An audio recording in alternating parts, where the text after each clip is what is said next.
అస్సలాము అలైకుం నా ప్రియమైన అన్నదమ్ములారా అక్కా చెల్లెమ్మలారా.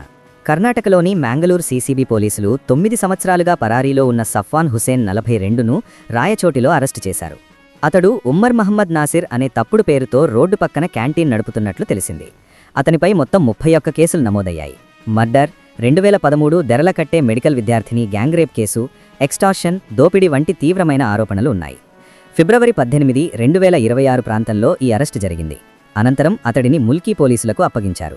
ఇలాంటి నేరస్తులు చట్టం నుంచి తప్పించుకోలేరని మరోసారి స్పష్టమైంది.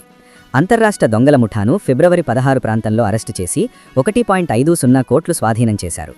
మహాశివరాత్రి సందర్భంగా పటిష్ట బందోబస్తు ఏర్పాట్లు చేసి ప్రజల భద్రతకు ప్రాధాన్యత ఇచ్చారు. అన్నమయ్య జిల్లా కేంద్రాన్ని రాయచోటి నుంచి మార్చాలనే ప్రతిపాదనలపై డిసెంబర్ 2025 నుంచి భారీ నిరసనలు కొనసాగుతున్నాయి.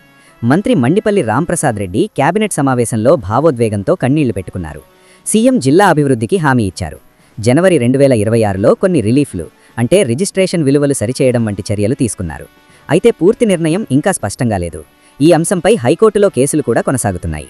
ప్రజల ఆశలు, భావోద్వేగాలు గౌరవించబడాలి. ఇదే అందరి ఆకాంక్ష.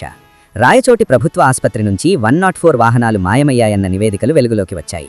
ఏకిలంకపల్లెలో గంగమ్మ తల్లి పూజలు భక్తి శ్రద్ధలతో నిర్వహించారు. తప్పిపోయిన బాలుడి ఆచూకీ లభించడం సంతోషకర విషయం. పీస్ కమిటీ సమావేశాలు, పాఠశాలల్లో క్రీడల ప్రోత్సాహం వంటి అభివృద్ధి చర్యలు కొనసాగుతున్నాయి. మంత్రి మండిపల్లి రాంప్రసాద్ రెడ్డి రాయచోటి అభివృద్ధికి కట్టుబడి ఉన్నట్లు ప్రకటించారు.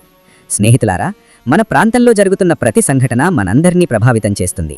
న్యాయం జరిగేలాగా, అభివృద్ధి కొనసాగేలాగా, శాంతి నెలకొలాలని మనం ప్రార్థిద్దాం. అల్లాహ్ మనందరినీ కాపాడాలి.